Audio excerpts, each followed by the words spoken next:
सनातन वैदिक विश्व हिंदू धर्म सत्य प्रात्यक्षिक पुनर्जीवन। मी काशी विश्वेश्वर सरस्वती महाराज कलकी दत्तात्रय मंदिर शिरूर गोंडदी पाचवाडी येथून दिनांक 8/8/1960 पासून प्रचार करीत आहे. आपण विश्वक्रांती नवे ज्ञान आपण ऐका, सर्वात सांगत जा. दररोज संध्याकाळी 8 ते 5 8:15 पर्यंत किंवा जास्त वेळ असते. अवश्य लाभ घेणे. ओम वक्रतुंड महाकाय सूर्यकोटी समप्रभ निर्विघ्नं कुरु मे देव सर्वकार्येषु सर्वदा. सर्व जगाचा एकच परमेश्वर आहे आणि त्याचीच भक्ती आवश्यक आहे आणि त्यापासून हे सर्व जग निर्माण झालेलं आहे. मग आज आपण 95वं प्रवचन करीत आहोत. विषय आहे मानव परमेश्वराचा वंशज. म्हणजे आपण आतापर्यंत शिकलो माकडाचा वंशज आहे, याचा वंशज आहे, त्याचा वंश आहे. ही जी परिस्थिती आहे, ही परिस्थिती ज्याने प्रत्यक्ष अनुभवलेली नाही त्याला हे सांगतो विचार करतो.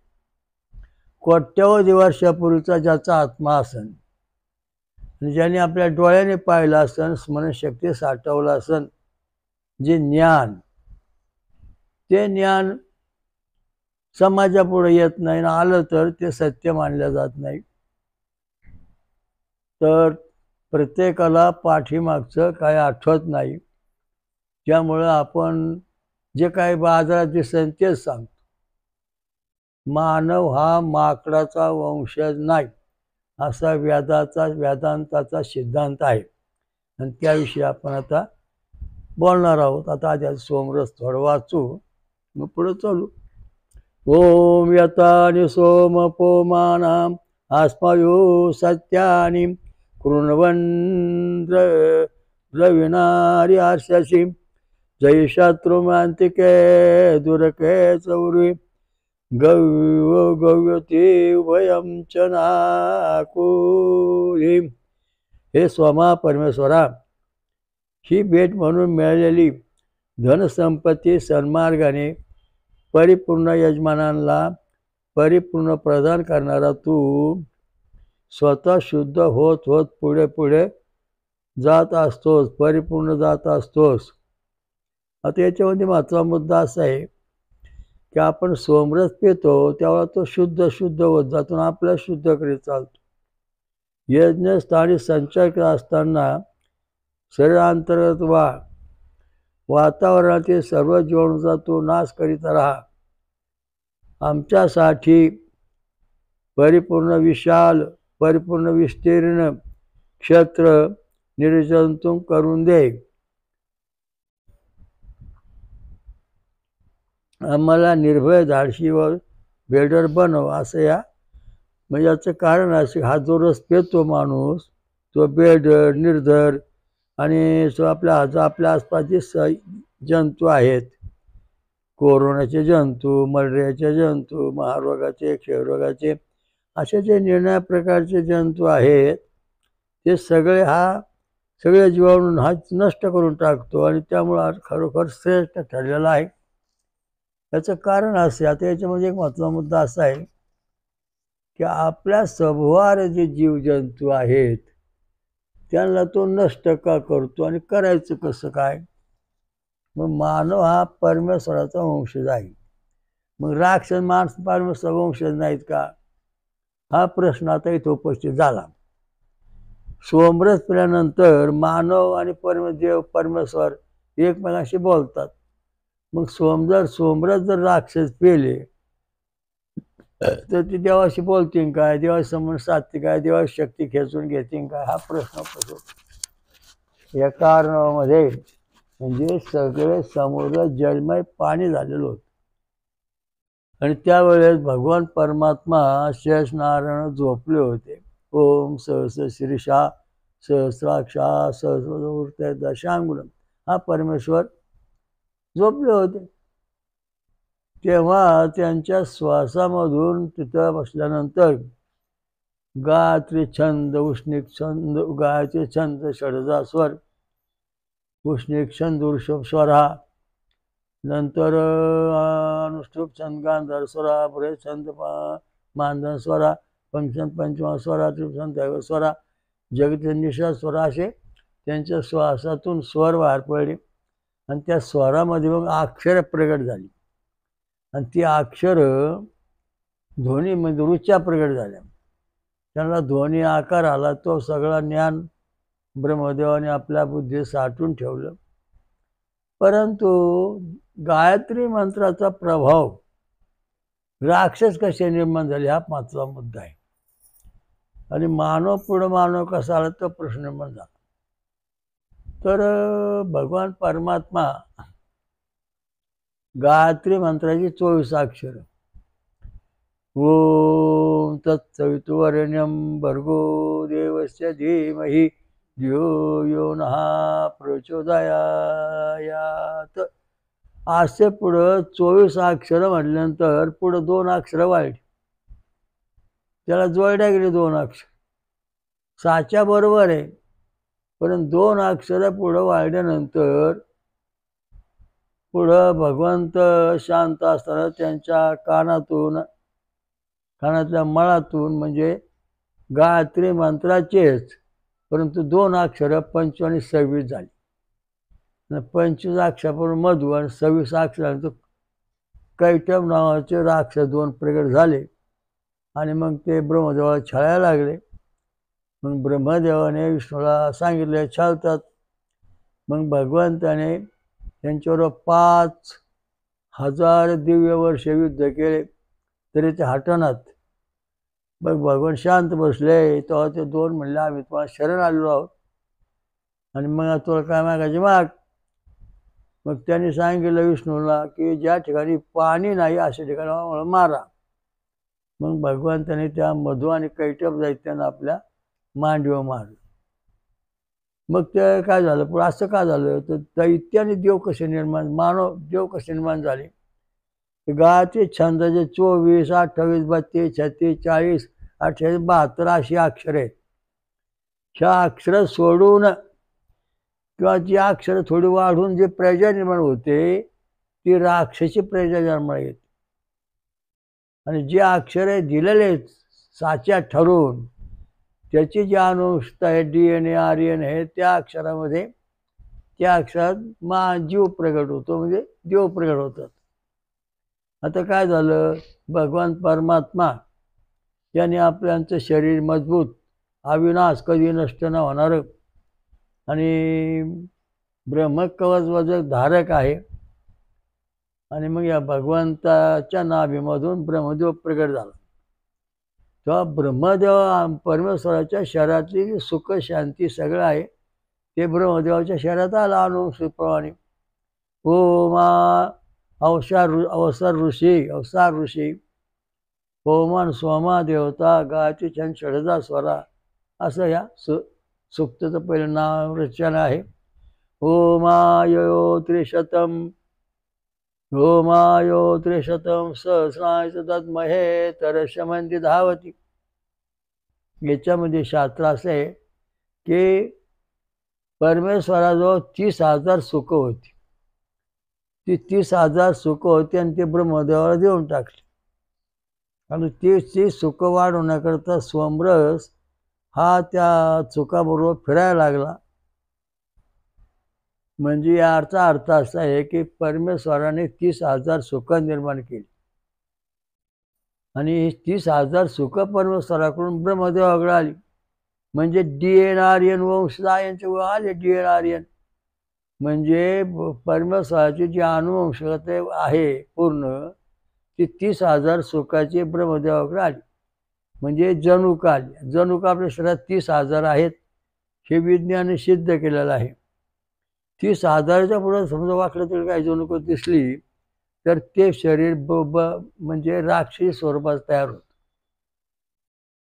त्याच्यामध्ये वेदामध्ये जे काही महत्त्वाचा मुद्दा सांगितला ओमायो त्रिशतम तना ओमायो त्रिशतम सहस्राणि च दद्महे तरसे मंदी धावती. आपल्या शरीरामध्ये आता विज्ञानदृष्ट्या भाषा वापरू, धार्मिकदृष्ट्या आपल्या शरीरामध्ये त्या देवांच्या शरीरात 30,000 सुख होती, ब्रह्मदेवाकडे आली.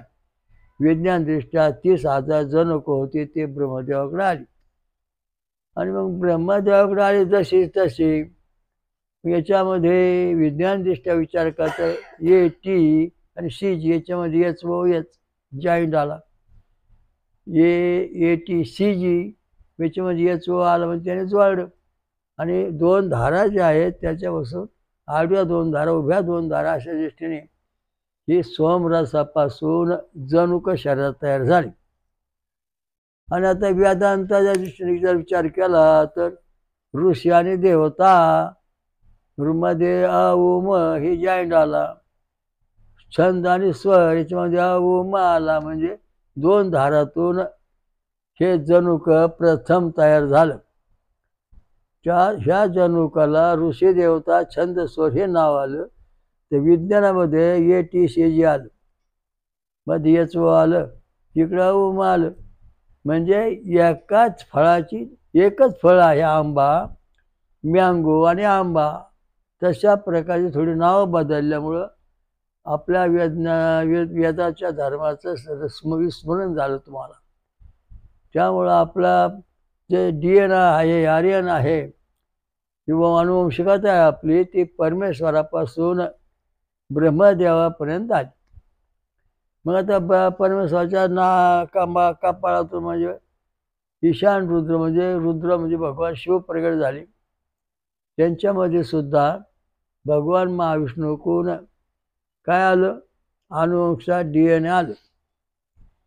मग आता ब्रह्मदेव सृष्टी आणि शिवसृष्टी, आता याचा आपण थोडा विचार करणार आहोत.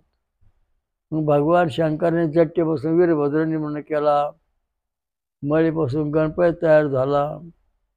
असे जे काय कार्तिक स्वामी आले, याच्यामध्ये भगवान शंकराचे DNA जे आर्यन आहेत 30,000 सुख ती गणपतीमध्ये आले, कार्तिक स्वामीत आले. मग भगवान शंकराच्या डाव्या भागातून पार्वती प्रगट झाली. भगवान शंकरामध्ये 30,000 DNA सुख आहेत. 30,000 जण सुख पार्वतीमध्ये आले. पार्वतीच्या डाव्या भागातून लक्ष्मी, उजव्या भागातून राधा प्रगट झाली. म्हणजे लक्ष्मीमध्ये 30,000 जनुक आली, 30,000 सुख आली विज्ञानदृष्ट्या, वेदांतदृष्ट्या. आणि तुमच्या विज्ञानदृष्ट्या 30,000 जनुक आली. ती जनुक राधेमध्ये वेदांताप्रमाणे 30,000 सुख आली आणि विज्ञानाप्रमाणे 30,000 जनुक आली. आणि मग अशा दृष्टीने यांच्यापासून पुढं संतती वगैरे झाले, त्याच्या वंशामध्ये त्यांच्यामध्ये हे जनुक आलेले आहेत. आता ब्रह्मदेवाच्या सृष्टीक आपण जाऊ. ब्रह्मदेवाच्या सृष्टी गेल्यानंतर ब्रह्मदेवाकडून सात वर्ष प्रथम प्रगट. क्रतू, पुलस्त्य, अत्रि, अंगिरा, वशिष्ठ, अंगिरा, मरीच, हे 7 ऋषी प्रगट झाले. या 7 ऋषीमध्ये ब्रह्मदेवाची 30,000 सुख आहेत, 30,000 जनुक आहेत. ती या 7 ऋषीमध्ये जशी ती तशी प्रगट झाली. म्हणजे क्रतू, पुलस्त्य, अत्रि, अंगिरा, वशिष्ठ, मरीच या 7 ऋषीमध्ये ते प्रगट झाली. मग या 7 ऋषीपासून पुढं 88,000 ऋषी झाले. मग 88,000 ऋषी म्हणजे हे DNA जसे तसे आलेले आहेत. मग आता आत्री गोत्र आहे समजा. आत्री गोत्रापासून आत्री गोत्र सोम प्रगट झाला. सोमपासून बुध प्रगट झाला. आणि बुधाच्या पुढं भगवान कृष्ण आले.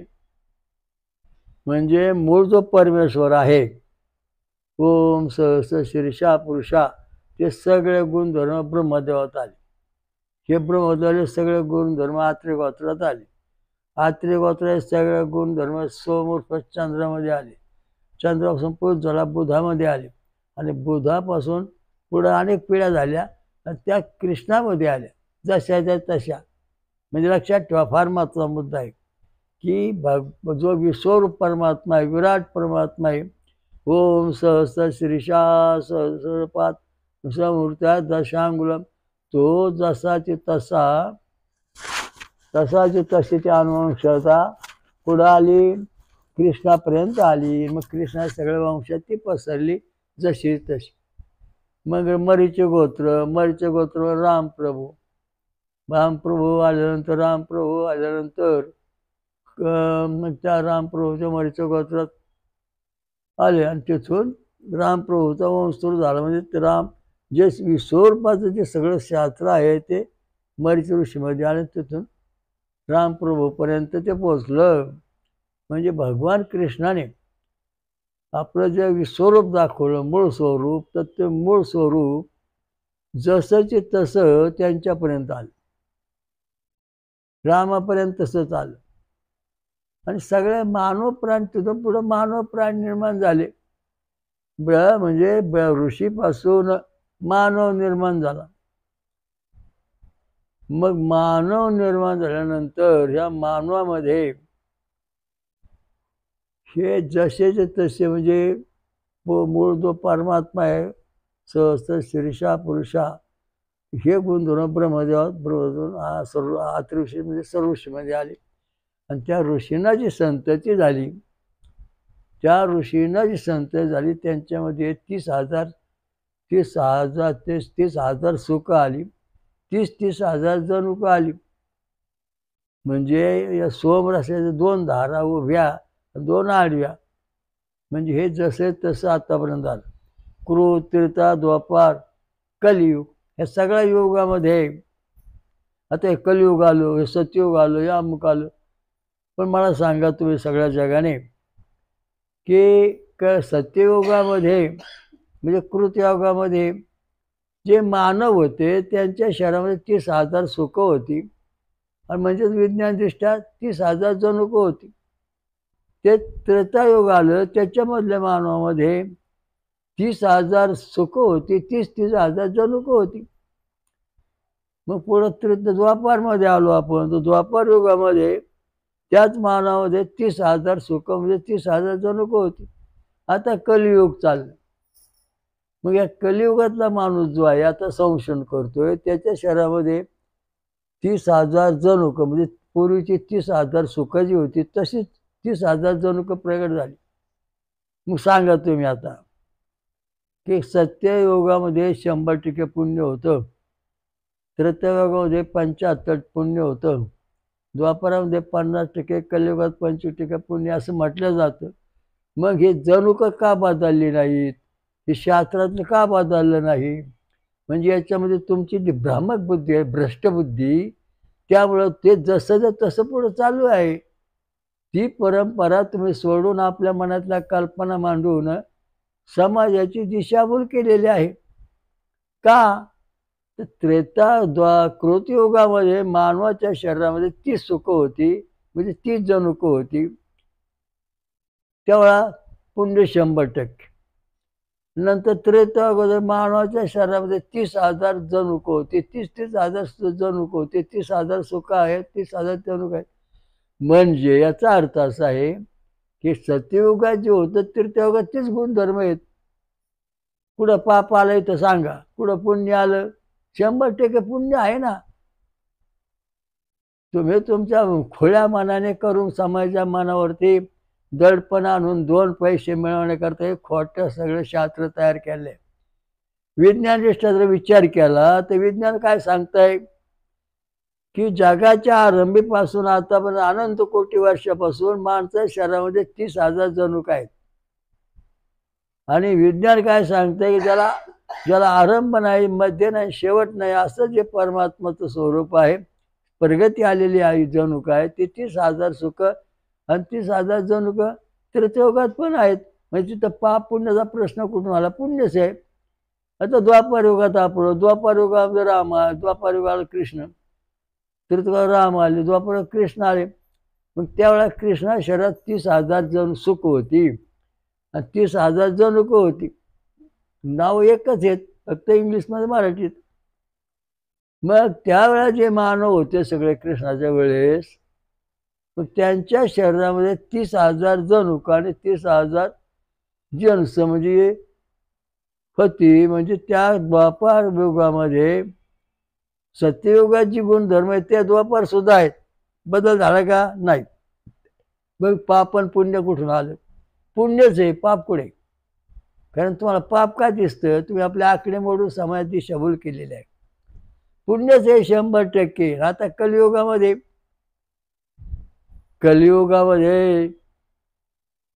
मानवाच्या शरीरामध्ये 30,000 सुख म्हणजे अर्थात 30,000 जनुक आहेत. अहो सत्ययुगात जी होती ती माणूस आता अनंत कोटी वर्षापर्यंत जशी तशी आलेली DNRN. मग सांगा कलियुगातलं पाप किंवा त्याला कसं काय चिकाडणार? उठतोय तो काहीतरी भविष्य सांगतोय, उठतो तो काहीतरी सांगतो. अरे परमेश्वराचं नियंत्रण तोडताय तुम्ही. विज्ञानाला विचार करा. विज्ञान काय सांगतं की 30,000 जनुक तुमच्या शरीरात आहेत. पूर्वी होती, आता आहेत, पुढे पण राहणार आहेत. धर्म काय सांगतोय? हिंदू धर्म काय सांगतो? सनातन धर्म काय सांगतोय? पूर्वी जी 30,000 सुख आहेत ती आता आहेत आणि पुढे पण आहे, राहणार आहेत. त्याच्यामध्ये काय बदल होणार नाही. म्हणजे मानवाचा जो परमात्मा आहे, जो जीवात्मा आहे, त्याच्या सहवासाची 30,000 सुख जनुक आहेत. मग आता सांगा तुम्ही 30,000 सुख तुमच्या शरीरात कधी आली? त्रेतायुगामध्ये आली. मग कृतयुगात ते किती 30,000 सुख म्हणजे 30,000 जनुक जशी तशी आली.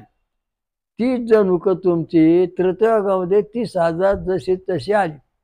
मग या 30,000 त्या त्रेतायुगामध्ये 75% पुण्य आणि 25% पाप. मग इथं जनुक किती कमी व्हायला पाहिजेत? 10-5 कमी व्हायला पाहिजेत ना. मग त्रेतायुगात समजा तुमची 10 जनुक कमी झाली. मग पुन्हा द्वापार युगात आले, तिथं 50% पुण्य 50% पाप. म्हणजे तुमच्या शरीराची 30,000 सुख आहेत ना, ते द्वापार युगामध्ये 15,000 सुख आणि 15,000 दुःख पाप राहिलं. म्हणजे बघा किती घोटाळा करून ठेवला तुम्ही धर्माच्या दृष्टीने. किती नीचवृत्तीय तत्वज्ञान सांगून समाज दिशाभूत केलेले आहे. जरा जरा धर्माचं शास्त्र आहे ना, ते समतोल साधून काढलेलं नाही. ओम आयो त्रिशतम तना संसादमहे तरसे मंदी धावती. वेदांत हा श्लोक ऋचा काय सांगते ती की मानवाच्या शरीरामध्ये 30,000 सुख अनंत काळापासून आहेत, आता पण आहेत.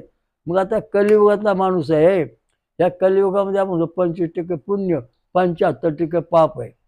मग सत्ययुगातली जनुक आता तुमच्या ह्या कलियुगामध्ये 25% म्हणजे जवळजवळ 10-15 जनुक शिल्लक राहायला पाहिजेत. आणि एक जवळ 30पैकी 20 जनुक तुमची खराब व्हायला पाहिजेत. म्हणजे एवढं पाप तुमच्या शरीरात राहून तुमची जनुक कुठे कमी झाल्यात? झाली का तुमची कमी? नाही झाली. का नाही झाली?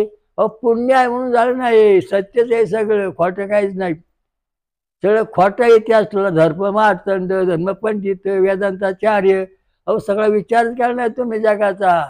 खरं जसं पहिलं तर आतापर्यंत आहे. पूर्वी सोनं होतं ना, ते सोनं आलं कुठं? सत्ययुगात. 1 तोळा सोनं. तेच 1 तोळा सोनं कुठं आलं? त्रेतायुगात. त्याची किंमत तीच. ते सोनं द्वापार युगात आलं 1 तोळा, त्याची किंमत तीच. कलियुगात आलं तेच सोनं, त्याची किंमत तीच. कुठं फरक झालाय? म्हणजे जग डोळे असून आंधळे आहे. जग हा डोळे असून आंधळे, दृष्टी नाही तुम्हाला. कारण आपल्या शरीरात, मानवाच्या शरीरात म्हणजे पुण्य आहे की जसंची तसं परमेश्वरापासून आतापर्यंत आलेलं आहे. आणि मग त्याच्यामध्ये काय फेरफार झालेला नाही. विज्ञानाने पण सिद्ध केलेलं आहे आणि धर्माने पण सांगितलं, सनातन धर्माने सांगितलं आहे, हिंदू धर्माने सांगितलेलं आहे की हे जसंची तसं आले पुढं असंच चालत राहणार आहे. कृतयुगात आंबा होता, त्याची गोडी तशीच. अहो त्रेतायुगात आंबाळा, त्याची गोडी तशीच. द्वापार युगात आंबाळा, त्याची गोडी तशीच. कलियुगात आंबाळा आला, त्याची गोडी तशीच. आणि सत्ययुगात बोर होतं ना, बोर, ती जशी होती ना तशी ते त्रेतायुगात रामाने खाल्ली. रामाने खाल्ली बोरं शबरीकडून आलेली. त्या त्या द्वापार युगामध्ये त्याला त्याला तीच गोडी होती, काही फरक झाला नाही. मग आता कलियुगात तीच बोर आहे, त्याला चौथशीच आहे, फरक आहे का? नाही. म्हणजे याचा अर्थ तुम्ही जे शास्त्र पंडित ग्रंथ लिहिले सगळे खोटे लिहून तुले समाजात दिशाभूल करण्याकरता. तुम्हाला दिव्य दृष्टी नाही, अंधदृष्टी अंधदृष्टी अंधदृष्टीने लिहिलेला आहे. आणि मानव हा जो आहे पहिले देव निर्माण झाले, देवापासून मानव झाला. मानव माकड झाला नाही, माकडाच्या वंशाला पण गेला नाही, लक्षात ठेवा. माकड नाही माणूस, माणूस हा परमेश्वराचा वंशज आहे. आता सिद्ध झालोय बघा कसं कितपर्यंत आलो आपण. आता तुमच्या अंगात किती जिन्स आहेत, किती जण सुख आहेत, मस्त तापूस बघा ना, ओळखू नका अंधश्रद्धेवालो. डोळे असून आंधळे आहात तुम्ही. अहो विज्ञान तपासून बघा किती जणूक आहे तुमच्या 30,000 जणूक आहेत. म्हणजे 30,000 सुख तुमच्या शरीरात पण आहेत, तुमच्या मुलात आहेत, मंडळीत आहेत, सगळ्या जीवनात आहेत, नातात नाते गोते सगळे काय तुमचे सगळे सोयरे सगळ्यामध्ये एवढेच आहेत. कुठं फरक झालाय? मग सांगा, याच्यामध्ये फरक व्हायला पाहिजे ना जणुकात. अहो सत्ययुगामध्ये जणुकात 30,000 होते, मग कलियुगामध्ये 10,000 राहायला पाहिजेत. टक्केवारी 10,000 राहायला पाहिजे, बाकीचे नष्ट व्हायला पाहिजे. तसं कुठे नष्ट झाले? विज्ञान सांगतं जग बुडणार आहे. काही बुडणार नाही, तुम्ही बुडणार आहात. चंद्र सूर्य नष्ट होणार नाही, तुम्ही नष्ट होणार, सगळं राहणार जागेवर. याचं कारण कसं आहे की अनुवंशिका जी आहे सगळ्या ग्रहांची, ताऱ्यांची, पशुपक्ष्यांची, ही जशीची तशी आतापर्यंत आली. मग डायनोसॉरची अनुवंशिका कशी होती? तर डायनोसॉरांची अवस्था रानटी सारखं. तर बघा हत्ती निर्माण झाला. वेदात सांगितला जगती छंदापासून आणि निषाद स्वरापासून हत्तीचा अवतार हत्ती प्रगट झाला. मग आता याच्यामध्ये आहेत 72 अक्षर. जगच्या निषादमध्ये 72 अक्षर आहेत. आणि 30 अक्षर छंदामधून 74, 76, 78 अशी झाली. तर ते डायनोसॉर हत्तीच्या स्वरूपाला सोडून नष्ट झाले. मग राहिलं कोणा? तर हत्ती जागेवरच आहेत. हत्ती कुठे नष्ट झाले? हातीचा वंश जागेवरच आहे, जसा जे तसा. कारण त्यांच्या शरीरात जे हत्ती निर्माण झाला जगत स्वरापासून, तो आता जसा तसा आहे. सत्ययुगात होता, तृतीयुगात होता, द्वापर कलियुगात पण हत्ती तसाच आहे. त्याच्या शरीरातल्या घटना तशाच आहेत.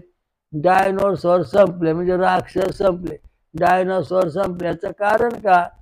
तर त्याची जी निर्मिती आहे ती निर्मिती 30,000 सुखांना सोडून झाली. 30,000 सुखात हत्ती आहे, तर डायनोसॉर 35,000 सुखामध्ये आहे. म्हणजे त्याचं शरीर हत्तीपेक्षा वेगळं. म्हणून तो समाजात टिकाव धरू शकला नाही, तो वंश नष्ट झाला. हा वंश कशाने टिकतो? ऋषी देवता छंद आणि स्वर हे जसे तसे आतापर्यंत आहेत, म्हणून हा वंश टिकतो. आणि ज्यांच्या ऋषी देवता छंद नाही तो वंश टिकत नाही, नष्ट होत. अनेक प्राणी नष्ट झाले, अनेक मासे नष्ट झाले. हे याचं कारण उत्पत्ती निर्माती होता करता मधुकैटभ दैत्य आणि ब्रह्मदेव. महावीर म्हणून ब्रह्मदेव निर्माण झाला तर त्याच्या शरीरामध्ये 30,000 जणुक सुख होती. राक्षसामध्ये 30,000 पेक्षा 36-35 सुख होती. त्यामुळे ते राक्षस बनले. कसे बनले? तर गायत्री छंद बोलल्यानंतर आपण 24 अक्षरी गायत्री छंद, तर त्या भगवंताकडून नाभिकमळातून 24 अक्षराचा छंदामध्ये ब्रह्मदेव राहिला. तो तसा आहे तसा राहिला, त्यात काय बदल झाला नाही. परंतु भगवंताच्या मळापासून 26, 25, 26 अक्षराच्या गायत्री ध्वनी चुकून बाहेर पडला आणि त्यातून राक्षस निर्माण झाले. मग राक्षसी वंश का नष्ट झाला? राक्षसी वंश का नष्ट झाला, कसा नष्ट होतो? तर त्याच्या शरीरामधले छंद देवांच्या शरीरात मानवाच्या शरीरासारखे नाही, थोडा फरक आहे. म्हणून हे सगळे राक्षस संपले. कंसाचा छंद किती होता, कृष्णाचा छंद किती होता, रामाचा छंद आणि रावणाचा छंद याच्यात फरक होता. कारण कृष्णाचा छंद गायत्री तत्वाचा 24 अक्षरी होता, तर रावणाचा छंद 28 अक्षराचा होता. म्हणून रामाच्या हातून रावण मारला गेला, तो संपला. राक्षस संपले, मारले गेले. तशा प्रकारचं राम कृष्णाच्या वेळेस कृष्णामध्ये 24 अक्षरी गायत्रीचं छंदाचं स्वरूप होतं आणि कंसामध्ये 28-32 अक्षराचं छंद स्वरूपात जालंधर वगैरे सगळे राक्षस शिशुपाल वगैरे ते. त्यामुळं त्यांचे जे शरीर प्रकृती होती, जी अनुवंश होती बिघडलेली होती. म्हणून कृष्णाच्या हातून कंस मारला गेला. मग मत्स्य कच्छ वरा नरसिंह वामन परशुराम राम कृष्ण बौद्ध इथपर्यंत आपली अनुवंशता जशीची तशी आलेली आहे. एवढ्या अवतार. आता कल्की अवतार, कल्की दत्त अवतार, कल्की अवतार, याचं कारण याच्यामध्ये छंद कसे आहेत. आता याच्यामध्ये सांगितलं बा संवार होईन, असे माणसं मरतील, तसं होईन तसं होईन.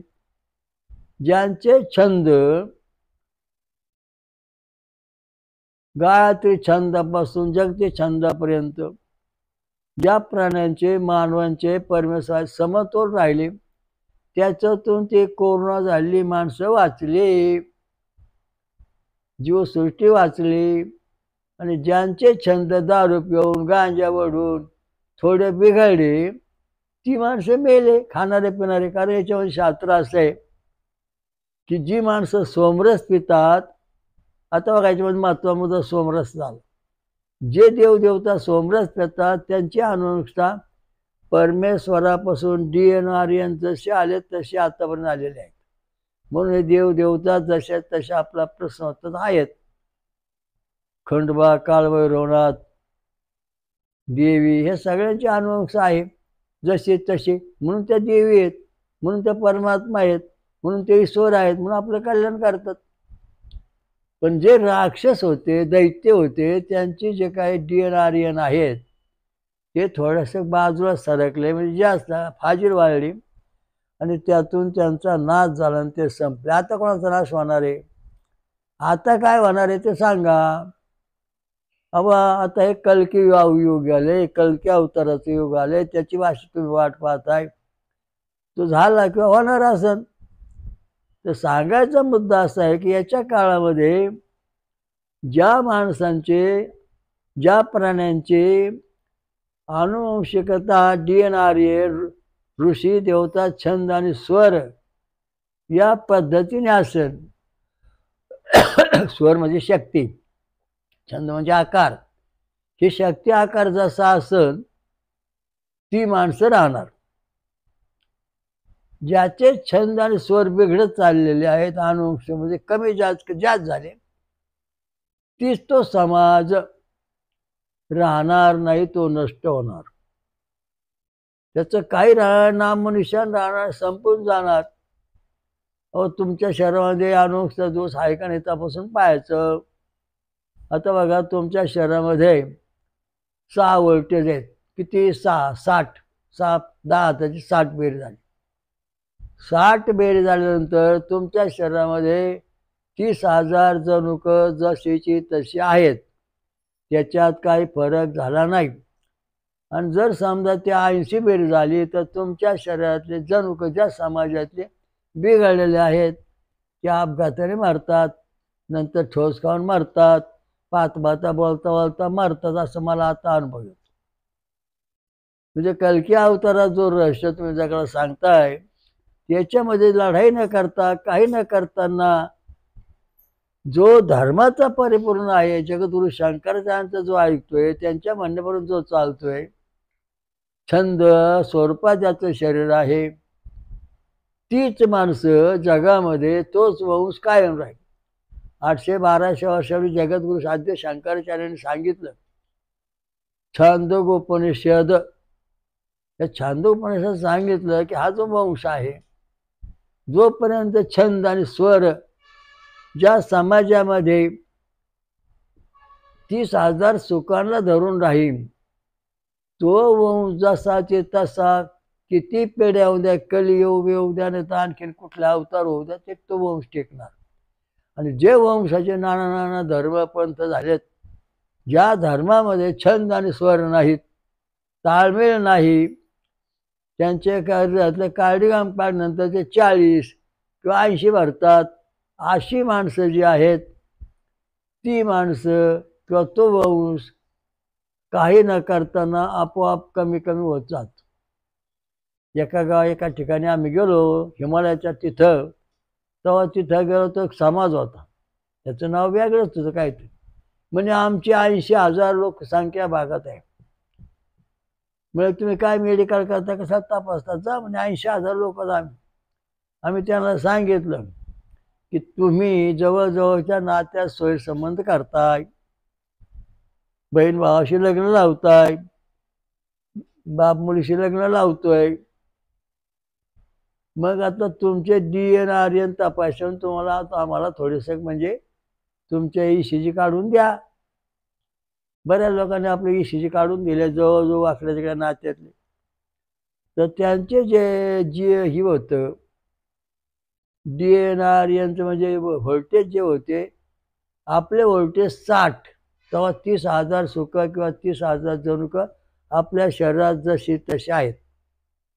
परंतु तिथं त्यांचे जनुक 40 MM किंवा 70-80 MM भरले अनेक लोकांचे. त्यांना आम्ही सांगितलं की तुमचा वंश राहायची शक्यता नाही.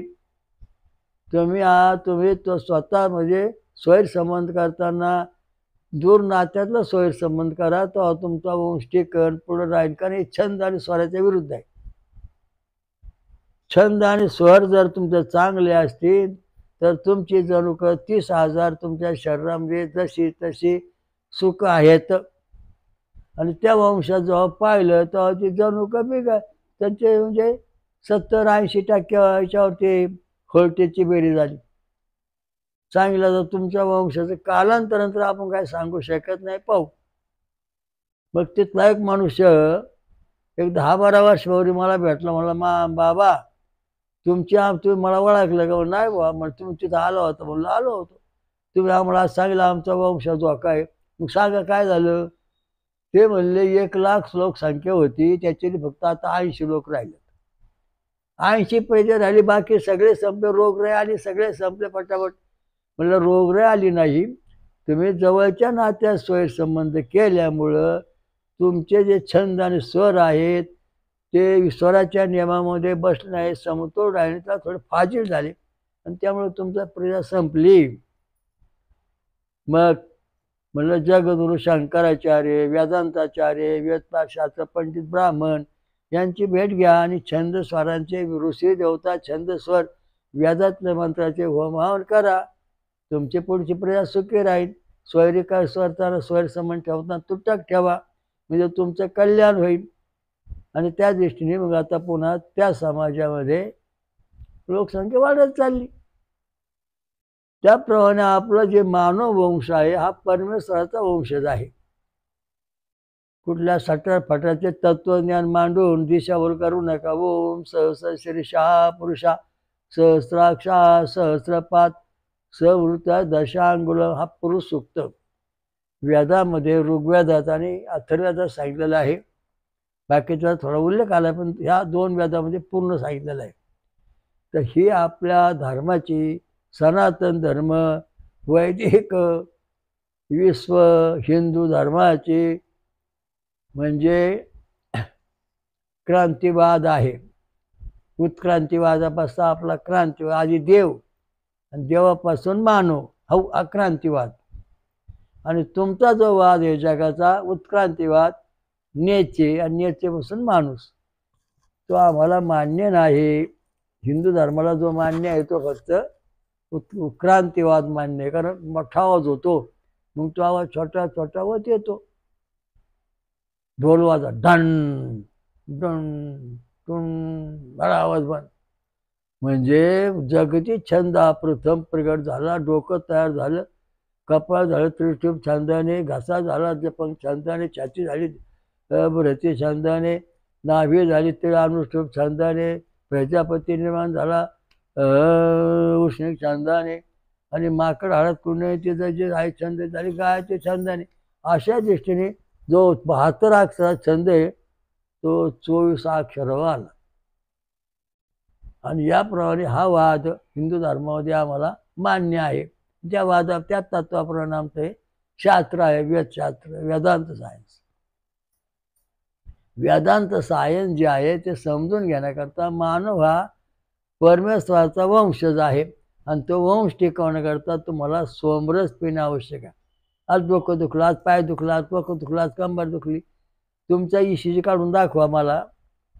त्याच्यामध्ये कुठले अनुवंशिकता किंवा जीन्स कमी झाले ते आपल्याला कळतील. 6 बटणं आहेत, 30,000 आहेत. 6 पंचे 30 म्हणजे किती आले? 500 आले का 5,000 आले? त्याप्रमाणे गणित बघा. म्हणजे एका व्होल्टेजवरती तुमची जणू का किती काम करतात, किती व्होल्टेज करतात. आता समजा तुमचा 4 नंबरचा व्होल्टेज आहे आणि त्याच्यावरती समजा 30,000 भागिले 6 म्हणजे 500 आले, असं उदाहरण धरू, किंवा 5,000 आले. 5,000 आहे, 500 आले. तर सांगायचा मुद्दा असा आहे की 5,000 जणुकं जी आहेत त्या ठिकाणी तुमचा 10 mm आहे, तर तुमच्या 4 नंबरचा व्होल्टेजवरती जर 30, 50, 5,000 सुकं व्यवस्थित आहेत किंवा 500 सुकं व्यवस्थित आहेत. आणि तुम्हाला सांगायचा मुद्दा की 30,000 भागिले 6 याप्रमाणे गणित करा, ठरवा. तर त्याप्रमाणे ते आहेत. जर समजा त्या ठिकाणी 5च mm जर आलं तर निम्म सुख आहेत, निम्म जीन्सची तर कमी झाले, निम्म सुख कमी झालं, म्हणजे त्या माणसाचं आयुष्यसुद्धा त्या ठिकाणी धोक्यात आलेलं आहे. आणि समजा तुमचं 4 नंबरचा व्होल्टेज समजा 10च्या ऐवजी 12वर गेला, तर तुमचे 200-400 जणुकं वाढली किंवा विस्कळीत झाली, तर ते फाजील शरीर व्होल्टेज तयार शरीरामधला, आणि त्यामुळं तो शरीरातून फाजील व्होल्टेज असा शरीरावर दाब आणीन की तो मनुष्य चिरडून स्वतः चिर करून मरतो. विज्ञानदृष्ट्या संशोधन करा, डॉक्टर मेडिकलचं संशोधन करा. मी जे सांगतो हा मानव परमेश्वराचा वंशज आहे, तर त्या दृष्टीने तुम्ही संशोधन करा, त्या दृष्टीने थोडं PhD लिहा, अभ्यास करा, लोकांना समजून सांगा, म्हणजे आपल्याला त्याचं खरं ज्ञान होईल. तसं ज्ञान होणार नाही. आता आपली अनुवंशिकता कशी आली? आता कशी आली? परमेश्वरापासून छंद स्वर आतापर्यंत आपल्याकडून जसे तसे 30,000 सुख घेऊन आले. मग डायनासोर आणि राक्षसांची अनुवंशिकता कशी आली? तर ती अशी आली की तुमचे जे छंद आहेत ते छंद सोडून आली आहे. 28, 32, 28, 32. आता बघा, 24, 28, 32, 40, 48 आणि 72 ही छंदाची आपले अक्षर आहेत. या अक्षरामध्ये आपली अनुवंशिकता आहे. आणि राक्षसांची किंवा डायनोसॉरची कशी होती? 25, 29, 32, 34, म्हणजे पुढं 36 ऐवजी 38, 40 चे 44, 44 म्हणजे 28 50, 72 चे 74, 75 असे जणूक त्यांच्या शरीरामध्ये फाजीलप्रमाणे वाढले. आणि मग त्यामुळं परमेश्वराचा जो वंशज आहे, सत्य आहेत, तोच वंश फक्त राहिला, बाकीचे वंश संपले. कल्की अवताराचं महत्त्वाचं कार्य म्हणजे ज्या ठिकाणी गायाचे छंद, वंश, आसन, छंद आणि स्वर सारखे असते, ऋषी देवता छंद आणि स्वर, ज्या वंशामध्ये तो वंश राहणार आहे. ज्या वंशामध्ये ऋषी देवता छंद आणि स्वर फाजील असतील, तो वंश किंवा तो समाज किंवा तो मानव समाजात राहणार नाही. त्याच्या कर्मावरून तो फळ भोगीन आणि तो नष्ट होईल. म्हणून याच्यातून तुम्हाला सावरायचं असेल तर वेदांताचा अभ्यास करा. ऋषी देवता छंद आणि स्वर, वरण भात आमटी खाऊ नका, फळं खा, दूध प्या, म्हणजे सोमरस प्या, फळांचा रस, ऊसाचा रस, नारळाचं पाणी, आमरस, अशा जे सोमरसाचे पद्धती आहेत त्या जर तुम्ही पाळल्या तर ओम आ त्रिशतम तना सहस्राणि तद्महे सरस्य म्हणजे धावती, ह्या ऋच्याचा अभ्यास कर. सत्ययुग, त्रेतायुग, द्वापारयुग, कलियुग, पुढे येणार 1000 युगामध्ये तसाच राहणार आहे. वंश नष्ट, देववंश नष्ट होणार नाही. राक्षसी वंश, आध्यासी वंश किंवा जवळ नात्याचे संबंध करणारा वंश ह्याचे काही खात्री देता येत नाही. आंतरजाती वंश, नंतर ट्यूब बेबी वंश, याच्याबद्दल पण अजून संशोधनाचा अजून भाग शिल्लक आहे, त्याबद्दल काय बोलता येत नाही. परंतु जर समजा ट्यूब बेबी आहे, एकाची ट्यूब बेबी होती, मग त्या ट्यूब बेबीचं आम्ही हे पाहिलं त्याचं कार्डिग्राम, तर त्याच्या कार्डिग्रामची बरी 60 आली, म्हणजे ट्यूब बेबीसुद्धा वंशाला कारणीभूत राहणार आहे. दुसऱ्या ट्यूब बेबीची 80 आले, मग ती बेबी थोड्या दिवस संपली, कारण ते कट झाली. आपल्या परमेश्वराच्या नियमाच्या बाहेर केली. संहार करणे, ब्रह्मदेवाची निमंत्रण करणे, विष्णूचं पालन करणे, भगवान शंकर दुष्टांचा संहार, दुष्टांचा संहार न करणे. जे छंदाला सोडून जन्माला आलेले जीव आहेत ते जीव संपून टाकणे हे शंकराचं कार्य आहे. फाजील वाढलेले जीव, आणि फाजील वाढलेल्या जीवांनाच अनेक अडचणी आहेत. त्या अडचणी सोडण्याकरता आपल्याला रामबाण औषध, रामबाण उपाय म्हणजे ज्यूस पिणे, फळांचा रस पिणे, म्हणजे ऊसाचा रस, फळांचा रस, नारळाचं पाणी, आमरस, हे महत्त्वाचं. तुमचा ए बी रक्तगट आहे, तुमच्यामध्ये 30,000 सुख आहेत. तुमचा ओ रक्त, तुमच्यामध्ये 30,000 सुख आहेत. तुमचा ए रक्त, तुमच्या शरीरामध्ये 30,000 सुख आहेत. तुमचा बी रक्ताच्यात सुद्धा 30,000 सुख आहेत, म्हणजे 30,000 जणूक आहेत. म्हणजे ऋषी देवता छंद स्वर उम मधल्याच बाडी जोडली. ए टी जी सी जी मध्ये एच ओ एच बॉड तयार झालं. म्हणजे शरीर प्रकृती जी आहे, तुमची जे शरीर आहे, वंश जो आहे, हा जसाचे तसा आतापर्यंत आलेला आहे. देव जे धार्मिक लोक आहेत त्यांचे हे वस्तुस्थिती व्यवस्थित आहे. 30,000 जणूक आपल्या शरीरात आहेत का नाही, टाकून तुम्ही तपासून पहा. मग तुम्हाला खात्री पटेल का आपल्या जणुकामध्ये काय बिघाड झाला का फाजील फाटे फुटले त्याला. म्हणजे जसं जवळ ताट असतं आणि ताटाला मुळ्या असतात, त्या मध्येच एखाद्या कांडीला वाकडी तिकड्या मुळ्या फुटतात. तशा प्रकारचं आपलं जे जणूक आहे त्याला सुद्धा वाकड्या तिकड्या फाट्या फुटतात. आणि त्या फुटल्यानंतर मग शरीराचं नको तेवढं हाल होतात, नष्ट होतं. लढाई करायची गरज काय, युद्ध करायची काय गरज आहे. जो तो आपल्या कर्माने मरणार. मग राम लक्ष्मण सीता भेटले आपल्या आश्रमात, अमृतमस्तक जातात. म्हणले महाराज काय कलियुगामध्ये खूप रावण झाले. रामप्रभू म्हणले मी आता दिव्य शरीर सोडलेलं आहे, मी त्याच्याकरता करू शकत नाही. पण परंतु एक मुद्दा सांगतो. काय रामप्रभूने सांगितलं, जवळ 15-25-30 वर्षापूर्वीची गोष्ट आहे, की जो तो आपल्या कर्माने फळं भोगेन. आणि मग ते कसं काय, ते म्हणले जे ऋषी देवता छंद या कचोट्यामध्ये साच्यात जसा व्यवस्थित राहीन तो वंश राहीन, आणि ह्या कचोट्याला सोडून, साचला सोडून जो पुढं वाढन तो आपल्या कर्मात फळ भोगून संपून जाईन. त्याप्रमाणे संपतोय. मानव समाज हा जो संपूर्ण समाज आहे तो परमेश्वराचा वंशज आहे, हे लक्षात ठेवा. हा सिद्धांत मानला आहे. तुमच्या बाकीचे काही सिद्धांत असेल ते तुमचे पाहून घ्या. आणि हा क्रांतिवाद आहे, उत्क्रांतिवाद नाही. नेच्यापासून माणूस, आता आपला वाद आहे देवा परमेश्वरापासून मानव, आणि जसा तसं वंश आला. आता नेच्यापासून मानव व्हायचं म्हणजे त्याच्या प्रत्येक वेळा जीन्स जणूक वाढत जाणार. आणि परमेश्वराकडून जो मानव देव आला, देव मानव जसा जे आतापर्यंत आपल्याकडे आलेला आहे. म्हणून आपला हा जगाला सर्वात श्रेष्ठ वाद पुरुष सूक्त व्याधामधलं, ऋग्वेदातलं, अथर्ववेदातलं, म्हणजे यजुर्वेदातलं पुरुष सूक्त वाचून पहा. आणि त्याप्रमाणे आपलं जीवसृष्टी आहे ते लक्षात ठेवा. आणि याच्यावरच आपलं सगळं कार्यक्रम, किती विज्ञान आलं काय आलं तर आपल्याला त्याची काही गरज नाही.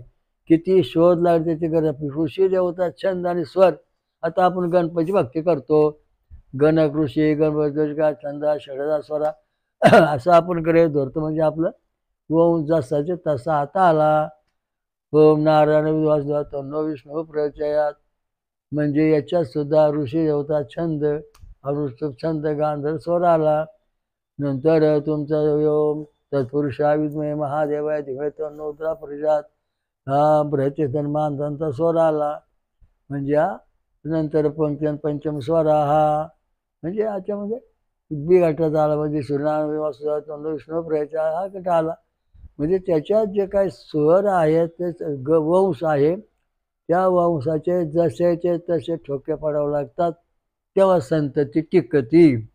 ज्यांच्या घराण्यामध्ये अनुवंशिक दोष तयार होतो, म्हणजे हे जो 30,000 सुख आहेत तुमच्या घरी ताट ह्याच्यावर ज्यावर पेरली आणि ती अशी वाढत चालली, तर तिला मधल्या कांड्याला असे बारीक बारीक बारीक पुन्हा मुळं फुटतात.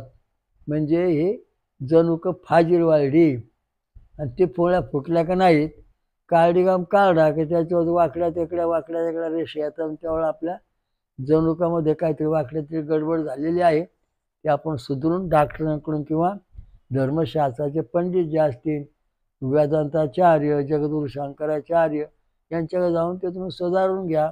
विद्वान ब्राह्मण वेदशास्त्र संपन्न यांच्याकडून सुधरून घ्या, म्हणजे तुम्हाला सुख शांती मिळेल. हो, आजचा विषय आपला जे महत्वाचा आहे, हाच विषय बरेच दिवस चालणार आहे. मानव हा परमेश्वराचा वंशज आहे. आता पूर्वी होता, आता पुढे पण राहणार आहे. त्याच्यामध्ये कसल्या प्रकारचा बदल होणार नाही. कल्की अवतार रहस्य असंच की ज्याचे छंद आणि स्वर आहेत, तो कल्की भगवंताचं नामस्मरण घेऊन व्यवस्थित राहतो, कल्कीदाचं नाव घेऊन व्यवस्थित राहतो. आणि जो नाव घेत नाही, व्यवस्थित भक्ती करीत नाही, त्याचा वंश डोकं बुद्धी भ्रमिष्ट बनते आणि तो काहीतरी वाकडा बडबड करतो. त्याला ताळमेळ नाही. तुम्ही चुकीची भाषा का वापरता? तुमचे काळजीकाम तपासा. ते जर 72 74 भरले तर तुम्ही फालतू गप्पा काढता, आणि तुम्ही जर समजा 60 भरले तर तुम्ही परमेश्वराच्या व्यवस्थित गप्पा मारता. हे सिद्ध होते. बोला श्रीरामलिंग महाराज की जय. हयग्रीव घोड नदी गंगा मैया की जय. सर्व जगाचा एकम सत श्रीवत्सक्षा भगवंत, सहस्र श्रीशा पुरुषा सहस्राक्षा सहस्रपादूर्ता दशांगुलम स्वयंभू विश्वराजा श्रीरामृत मंथने कलकत्ता महाराज के जय. जगात आणि महाराष्ट्रात 5वं महाशक्तीपीठ निर्माण करणारी महापंचसागरेश्वरी दुर्गा माता की जय. कालभैरव की जय. शरीश्वर महाराज की जय. खंडेश्वर महाराज की जय. हनुमान की जय. सर्व देवतांकी की जय. साधू संतर की जय. मानव समाजाचं कल्याण असो. हरिओम दत्त. ओम शांती शांती.